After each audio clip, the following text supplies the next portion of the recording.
presentations going on. But if you just want to learn what that role is about, I'm happy to have you guys on here. Just don't want to waste your time if it's not really something you're interested in learning about. But that's what the device management, logistics, and best practices this presentation is. So my name's Carrie Batty. I am the Tech Access Operations Manager for the Department of Technology. And so I oversee the Chromebooks for the student one-to-one program, and I work very closely with Michael, who will introduce himself in a minute, and Rajiv, who's also on the call. Hi everyone, my name is Dr. Michael Bloomsma. I'm a program administrator in the digital learning team. That's my boy Cooper in the picture there.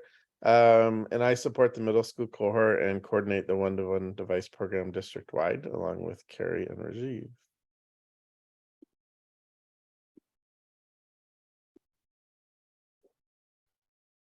So Rajiv will put the link to the slide deck in the chat, but that's the link to the slides.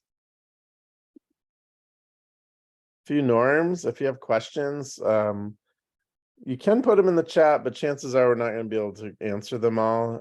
So if you use that parking lot link and Receive, can you put that in the chat? Look at that. And then if you can stay muted and unmute when you have questions. Very fast paced, a lot of information. Just go back to the slide deck, and these videos are recorded and will be shared in a follow-up email to attendees of Digital District Day. Go ahead and take over, Jerry. Oh, you're muted, Carrie. That mute.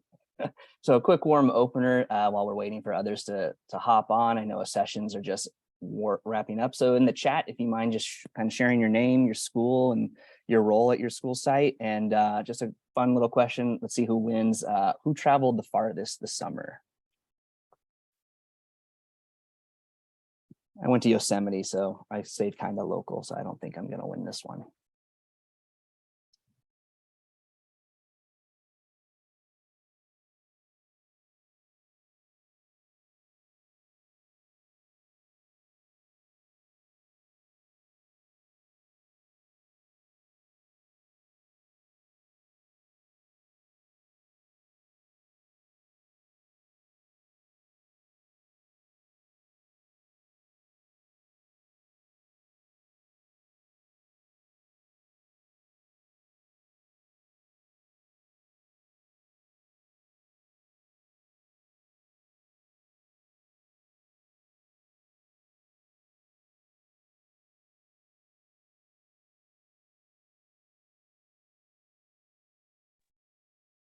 France, Portugal, Spain.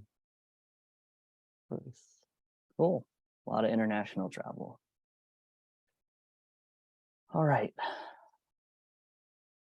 So this is what we're kind of touch upon today. Can do an update and timeline of student technology access work within the district, an overview of the Emergency Connectivity Fund, beginning of the year device requirements and guidance, and we'll have some time for sharing of other DOT resources, and probably will not get to a live Q&A, but we do have a parking lot document that you can submit your questions, and we'll be sure to answer them and get back to you.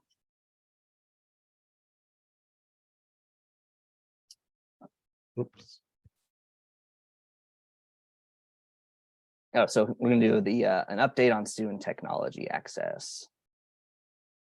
The next slide. Rajiv, well, Rajiv, could you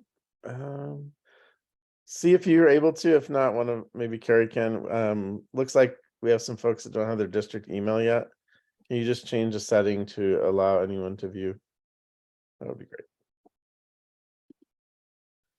Just to highlight that this one-to-one program that we've now achieved about 75% of students in 4th through 12th grade, and most, I think, probably the same amount of elementaries now have one-to-one in the classroom as well, is really helping to close the digital divide in our district.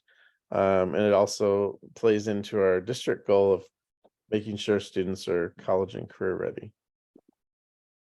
And this shows kind of our journey over the last few years. And we're in this last stage of implementing device use models. A lot of our middle schools went one-to-one last year. Well, about half already were, and then half started, as well as high schools. So we're really trying to move into this one-to-one take-home program where kids take their device back and forth to school. And we realize fourth and fifth graders, it's something new probably. So we really want to start doing it, even if it's a couple days a week, to get them ready for middle and high school where there'll be an expectation. Carrie? Yeah, so for this group in particular, those of us who been the device managers, you've been kind of the point person at your school site, handing out Chromebooks, getting them assigned, getting students technology access. So just want to highlight what the great work we've all done the last couple of years. You can see the end of school in June 2022. So that's 2 school years ago. We had about 42% of students in the 4th through 12th grade range had district device assigned. So just under 14,000 students. A year later, so this past year, that number went up to 75%. So about 25,000 students. So that's really impressive. That means, 11,000 additional students received a Chromebook last year. And that doesn't even include the ones that, we refresh. So just an incredible job that the district and you all helped with and getting students access. And then this is just a by grade level breakdown. You can see the numbers. K through 3 is not on here because they're not part of the take home model. We do not want them going home. They should stay in the classroom, so we don't need to have a device assignment. But pretty impressive numbers, and Michael and I going into this new school year trying to get even more. So we would love to do 100%. So next slide. So I'm going to do a quick refresher of the ECF program. Remember, these are the Chromebooks that came in last year with the green asset tag that begins with the ECF prefix. Just a reminder that this program and its requirements are still in effect this going into this school year. So I'll explain what that means on the next slide. So just a quick background. So the Emergency Connectivity Fund was a COVID relief fund that Congress passed during the pandemic, and in it helped school districts purchase Carrie? additional. Sorry, Yep. I'm going to interrupt for just a second and stop screen sharing so I can change the permissions on the deck. Okay. Carrie wasn't able to. Apologies. Oh, I can continue talking. Anyways, the ECF Chromebooks, the funding was provided by Congress to fill the homework gap, and to make sure every student had technology who needed it, primarily for kind of home purposes. So just whether it's remote learning or homework. And so with that funding, we were able to greatly expand district inventory and also make sure every student who needed it had access to a device. We'll just hold on 1 second till the slide deck comes back. Okay. Thank you for letting us know that you should have access now if you refresh.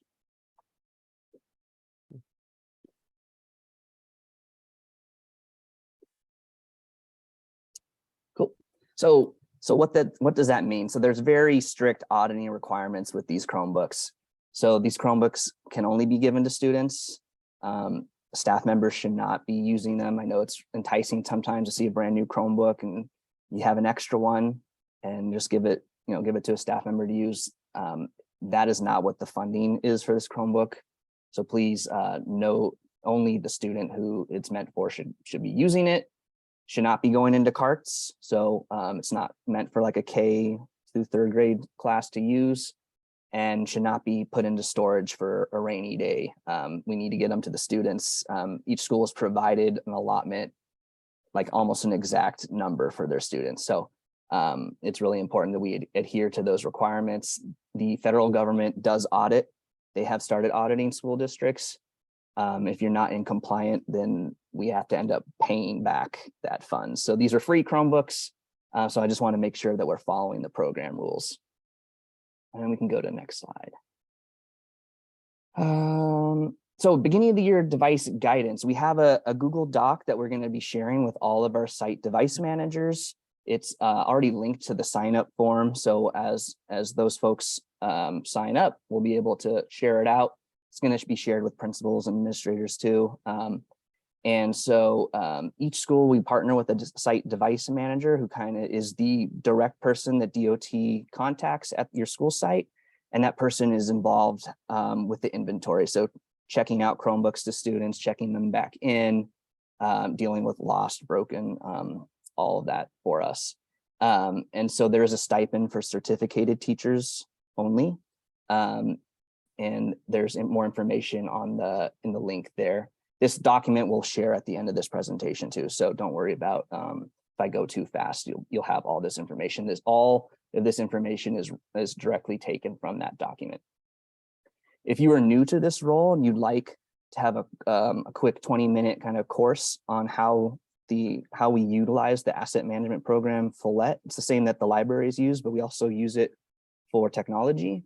There's 20-minute appointment slots starting tomorrow, I believe, August 10th through the 30th. And then after that, it would just be by you could reach out and I can help you. But it would be a one-on-one kind of Google Meet. I'd screen share, walk you through the entire program. And I think it's a better method than kind of submitting a help desk ticket and then going back and forth on email. So if you are new to this role, highly suggest you sign up for one. It's not required. And even if you're not new to this role and you just want a refresher, feel free to sign up for a slot. So the third thing that we're going to ask schools to do is, as part of the beginning of the year process, is to track down their unaccounted for ECF Chromebooks. I think most sites have, a few still sitting around. We just want to make sure that we can confirm they're there, get ahead of ourselves before a potential audit comes. Sometimes the auditors will want to visit a site, and if we don't know where Chromebooks are, it doesn't look very good. So that is going to be a required task this year, is we need to track down those that we know aren't assigned to students and then get them assigned to students. And then and this is a really important one, the student hotspots that have been with students or available to students during the pandemic and in the last 2 years. The funding for that is sunsetting, and it's ending in September. So no additional hotspots are being provided this school year. If you have ones laying around at your school, please send them back to the Department of Technology. You can just put them in the interoffice mail. Students with hotspots currently assigned will remain active through the end of September, and then they'll be shut off. So the funding kind of expired with the public health emergency being declared over. The federal government didn't extend the funding source we were using for that. There is, however, an alternative for families that they can apply for through the Affordable Connectivity Program. And the link is here on the slide, as well as in the document that we have. And it's getinternet.gov, where they can apply for reduced, and I think there's even free options too. And there's both online application as well as a paper application. And they have a support line that's open, I believe, like from 6 a.m. to 6 p.m., 7 days a week, and a help desk, and their own version of the help desk. So they have a support email that families Yeah, can and to chime in also, it's much better than a lot of those programs like from Xfinity. I think it's like a $30 amount they provide monthly, and all internet providers have to participate. So it's less jumping through hoops for folks. Yeah. And then the last thing we'd like schools to do as part of their beginning of the year requirements is to create an accountability plan for your site. And I'll let kind of Michael jump in here, but basically addressing how you're going to address a student who deliberately damages or frequently forgets their Chromebook. Yeah, there's a sample from James Lick. We don't have time to go over it, but feel free to look at that or make a copy and adjust it for your own site. It was kind of something they had their, I believe it was their advisory teachers with all classes at the beginning of the school year. Schools that are really good about doing device care at the beginning of the year have much fewer problems with broken and devices from students being careless and things like that. We cannot charge students for devices. It's a board policy, it's just how our board feels about it. But you can definitely have like, volunteer hours or something like that at your site where if students are being irresponsible, there's certain things they have to do to get a replacement device.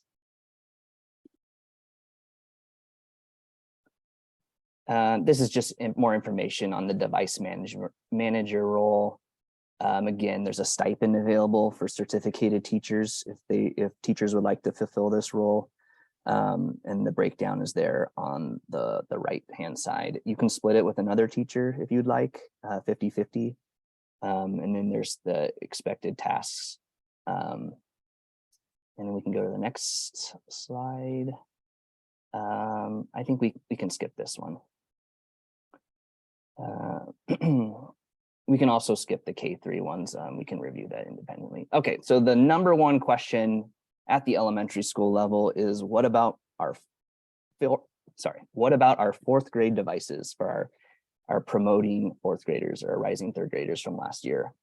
The devices are almost ready. They'll be delivered starting after August 30th, so probably the first week of September, after these few bullet points are completed. So we'd like all fourth grade teachers to review the device care and agreement slide deck with their students. It goes over like digital agency, digital citizenship, expectations, carrying a Chromebook, appropriately, kind of to like limit damages. There's also some good resources for teachers, like the Getting Started with Digital Learning Guide. I know K-5 is already available, and they're working on the middle school and the high school. So for our fourth grade and fifth grade, good resources there.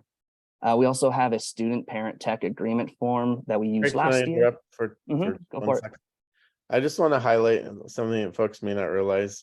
Our digital learning team are each assigned to a cohort. So if you click this digital learning partner link, it tells you for each cohort who your person is. And the first 2 weeks of school, we go out and visit schools in person. So if you would like to, you can reach out to them directly. There's the emails. And we work really closely. If you're just like lost and don't know where to start, they're a great person to reach out to, because we have been doing this now. Last year was they're pretty heavily involved with device deployment, so they can really help you get started or answer any questions you have. You can still reach out to Carrie and I, but it's much better. You're going to get much more personal attention from your cohort partners. All right. Sorry. Okay. Thanks. Yeah.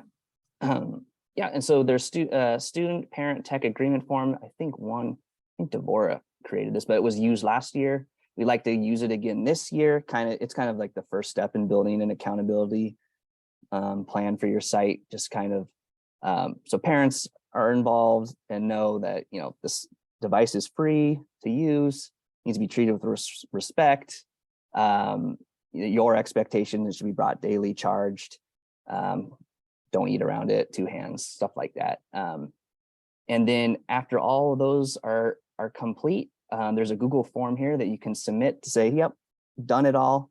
We're ready for our delivery. And submitting that form will get you on a kind of a delivery list that I'll provide to our vendor who has the Chromebooks, and we'll start coordinating deliveries in September and get those into students' hands, and we can start instruction. So I know last year there was a huge lift on that ECF survey. I got to match up the green tag to this student, the blue tag to this student. We're not doing that for this year, so it's a lot more streamlined, and hopefully everyone's starting in September. We can get a whole year out of those. And just super important, every student, fourth grade and above, gets their Chromebook assigned to them in Destiny or Follett. So that's really, really important. And they take it with them to their next grade level. So your fifth graders leave and take it to middle school. 8th graders take it to 9th grade. I think we can go to the next slide. For 5th grade, as the previous slide showed, there's about 75% of our 5th graders should already have a Chromebook from last year. And so I know there are some schools that we didn't get to last year for whatever reason. So we'll still work on you this year doing one-to-one. But those who did give out last year, we recommend scheduling some sort a specific day, kind of like day one, that your expectation of that's when the device is going to start being used. Do not do it on the first day of school. I wouldn't even do it that first week of school. We highly recommend wait till the 10-day enrollment count. So that'd be August 30th. And then I created a resource. It's really, it's pretty simple, unless you feel free to use it unless you have your own method of kind of tracking down inventory, but you could share it with your 5th grade teachers of like keeping track, like, okay, it's August 30th, everyone brought their Chromebooks, but these students broke them, or this student lost it, and you can write down their name. So then you know how many additional devices you need. You feel free to use it if you want. I thought it would be helpful. And so the request, if you need more devices, the request form is linked there. It is the same exact form that you would submit for the 4th grade devices. So if you want to just wait and do it all at once, submit the form once. You can do it twice for each, once for 4th grade, once for 5th grade if you'd like. And then, once you should start encouraging those 5th graders and start leveraging a take-home program and get them ready for 6th grade where they do it daily. And again, using Destiny. At the high school, middle school level, it is the same process as we did last year. They're using the ECF Chromebooks. And so the form is similar. And I also created a device in the same, I basically made a copy of what the 5th grade inventory sheet is for middle and high school to use if they'd like to share with like their advisory teachers. If you want to do a advisory kind of check of lost and stolen or lost and broken, feel free to use that sheet. It's not required. I would prioritize, our recommendation is start with the 6th and 9th graders and those that are new students who do not have devices yet. And for the ECF, the Student Technology Unmet Needs Survey that we used last year is still in effect. So student, 6th grade and above who needs a Chromebook, have them fill out this Google form. There's a QR code that they can fill it out on their phone if they like. That was the preferred method of, I would say, 99% of our students last year. They want to just use their phone. So the QR code is on that document, and it's super quick. Takes their name and their grade level, and then that's how we document unmet need to be in compliance with the ECF program. And again, assigning it in Destiny. And everything I just talked about is located in this document that's linked right here. A bunch of great resources. It's kind of a one-stop shop for all things device management this year. And of course, reach out to your digital learning partner if you have any other questions, and you can also reach out to me as well. I'm gonna just highlight some of the helpful resources we have as you implement your one-to-one take-home program. Some of you may know there's a role that teachers can sign up for called a digital learning partner. So most of your schools will have a person that works closely with the Department of Technology, attends meetings all the year, and gets kind of specific training and resources from us that they then share with the school sites. A lot of our pilot schools had a good amount of success with student tech teams, especially for the device managers. It's a huge asset to have. And if you click that link, it takes you into a document I created that has some resources and even a Google Classroom created by one of our coaches, Thad Austin at Hoover, that actually walks you through how to set up your own student tech team. And then again, make sure you're setting device care and transport expectations for students and constantly reminding them of, that culture of like, bring it every day. Don't, make sure it's charged, be responsible, X, Y, I don't know. Here's some great resources. So 4th and 5th grade, as we mentioned, there's an actual device care and agreement slide deck teachers can use in the classroom. There's a student take-home tech use agreement form that you can send home and have kids, parents sign and bring back. Secondary, we have some samples of device care that we shared earlier. And there's the document. And always, if you need help, reach out to your digital learning partner. And also you can reach out to Carrier as well. And there's the information on the cohort partners. We have 3 minutes. A reminder that we have digital agency curriculum, and further down in the slides, there's another slide that has the K-5 curriculum our digital learning team created. It's actual lessons, monthly lessons teachers can just grab and teach. And then for secondary 6 through 12, we recommend using Common Sense Media's digital citizenship curriculum. And again, when we first started one-to-one programs, the middle schools were required to do 6 weeks of digital agency lessons in the classroom before they could even get devices. So it's really important.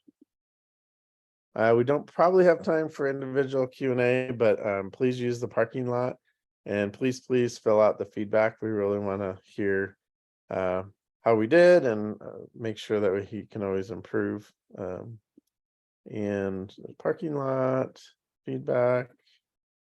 If you're interested in how to get paid, here's all that information. And there's just a bunch of great resources here for you about updating Chromebooks, how to e-waste old things, how to use Destiny. There's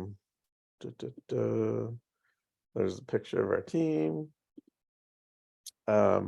Please tell your teachers about these K-5 digital learning guides. They're pretty amazing, and our team worked really hard last year creating these. There's the new curriculum for digital agency for K-5. Secondary is not ready yet, but we are working on it.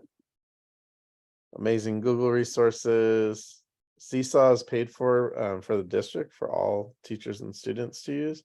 So if you're not familiar, it's a great resource. So, Synergy resources. And also Adobe Express has been really popular with our schools. It's also district-wide tool that's available to teachers.